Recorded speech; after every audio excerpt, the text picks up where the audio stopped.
नमस्कार मंडळी, कशा आहात तुम्ही? छान मजेत. स्वागत आहे तुमचं माझ्या चॅनलमध्ये. आणि आपण चाललो आहे गावाला काही कामानिमित्त. मी आज पूर्ण दिवसाचा व्लॉग दाखवणार आहे, तर चला मग.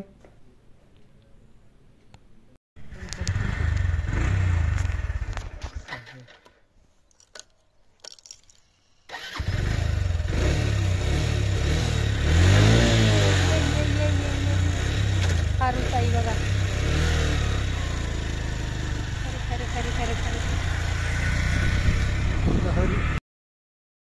खारुताईने अडवली होती आमची वाट, म्हणून थोडंसं थांबलो. कारण ती इकडेही जात नव्हती त्याच्यामुळे तिला जाऊ दिलं. आणि चला आता पुढे कार्यक्रमाला. आम्ही तिथे गेलो, कार्यक्रम आटोपला आणि आता लागलो आहे परतीच्या प्रवासाला. कारण इतकं सुंदर वातावरण आहे बघा, इतका मस्त रस्ता, सुनसान रस्ता आहे पूर्ण. आणि रस्त्यानं तलाव लागतो, टेकडी लागते आणि पाणी मस्त हिरवं चौकडून इतकं सुंदर वातावरण आहे. आज जास्त ऊन पण नाही, जास्त थंड पण नाही, इतकं आल्हाददायक वातावरण आहे आणि खूप छान. आणि टू व्हीलरवर असल्यामुळं छान नजारा दिसतो चौकडून, ते तुम्हाला दिसतच असेल. आणि आज जाणार आहे आपण आपल्या शेतात, तर मी तुम्हाला दाखवणार आहे आपलं शेत. तर चला, आलो आहे शेताच्या रस्त्यावर. तर शेताच्या रस्त्याने दाखवते मी तुम्हाला शेत. इतकं सुंदर परिसर आहे आपल्या शेताशेजारचा. तर चला मग शेतात. आलो आहे आपण आता शेतात. बघा, इकडे आहे मुगाला लागलेत फुलं वगैरे. यावर्षी शेत आपण घरी केलेलं नाही, करायला दिलेलं आहे. कारण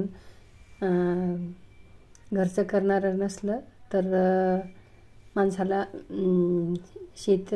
शेतात मजूर जास्त लागतं आणि मग परवडत नाही. तर आपण दिली आहे यावर्षी शेती करायला. इकडे बघा, ते बाया काम करतायत शेतातलं. चला, मी तुम्हाला विहिरीकडे नेते.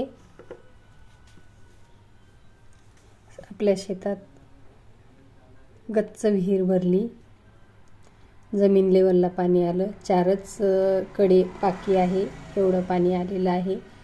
आणि इकडे बसवलेला आहे आपण सोलार. तो व्हिडिओ मी टाकला होता सोलार बसवण्याचा. आणि बघा कसा मूग आहे आपला, छान असे हे मूग लागलेला आहे, फुलं पण आहे.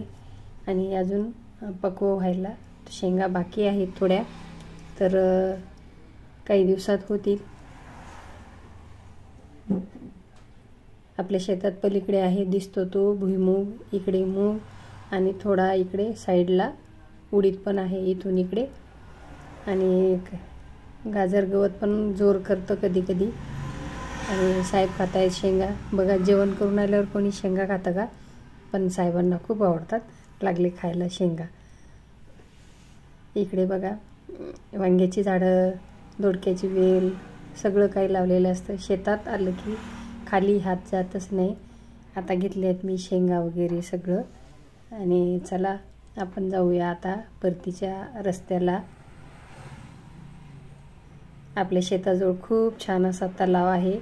तिथे गेलं की मला निघावंसंच वाटत नाही. बघा, इतकं छान आहे, मस्त असं टेकडी आहे, त्याच्या खडकावर बसून असं शांत बसावं वाटतं. आणि पाणी पण खूप स्वच्छ आहे बघा. बालपण तयार होतं माणसाचं, पाणी खेळावं असं वाटतं. आणि इकडे आहे शेताशेजारचे कोठे, घरं, त्यांच्याकडे आहे कोंबड्या, बकऱ्या, बैल, सगळं आहे. तर इतकं संध्याकाळच्या वेळेला तर इतकं रम्य परिसर असतो, इतकं छान वाटतं. आणि ह्या ज्या पाण्यावरच्या लाटा उठतात ना, त्याच्याकडे असं बघत राहावं वाटतं, काहीतरी असं सुचतं माणसाला. इतकं छान वातावरण. आणि ह्या तलावाचं वैशिष्ट्य असं आहे की आपला जो भारताचा नकाशा आहे त्या नकाशासारखं याचा थोडा आकार आहे. आणि तो पूर्ण मला दाखवता येत नाही, नाहीतर पूर्ण असा कॅमेऱ्यात येतच नाही. बघा, चौकडून हिरवगर्द झाडी आणि खूप सुंदर असा परिसर आणि वेळ पण आता संध्याकाळची वेळ झालेली आहे, त्याच्यामुळे खूप छान वाटते। आणि परत मग मी एक व्हिडिओ काढायला लावला यांना, बघा किती छान वाटतंय। तर आता आपण जातोय घरी आणि मी घरी गेले की तुम्हाला भाजीपाला वगैरे काय काय आणलं शेतातून ते दाखवणार आहे। तर बघा किती छान आहे परिसर। कोणाकोणाला आवडतं असं गावाकडचं वातावरणात राहायला, तर खूप छान वाटतं बरं का।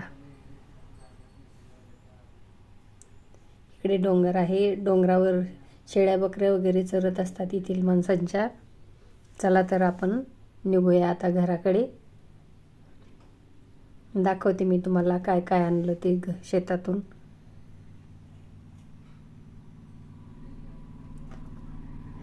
खाली हाताने जायचं काम नाही राहत शेतात आल्यावर।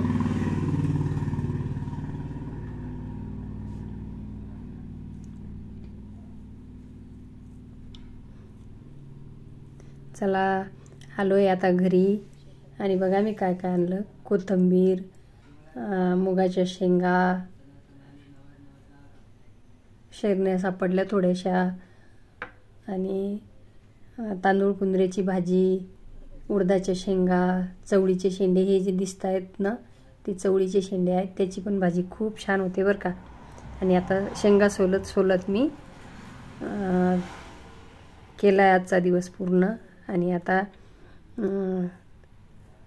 तुम्हाला आजचा व्हिडिओ कसा वाटला नक्की सांगा, लाईक शेअर सबस्क्राईब करा। आणि शेतात जायला कोणाकोणाला आवडतं ते पण सांगा। आणि शेतातून बघा आणलेलं घरचं ताजं खायला सगळ्यांना आवडतं आणि खूप म्हणजे पौष्टिक पण असतं ताजं खाल्लेलं। तर आवडलं तर नक्की लाईक शेअर सबस्क्राईब करा आणि असेच व्हिडिओ बघत राहा, कमेंट करा। धन्यवाद।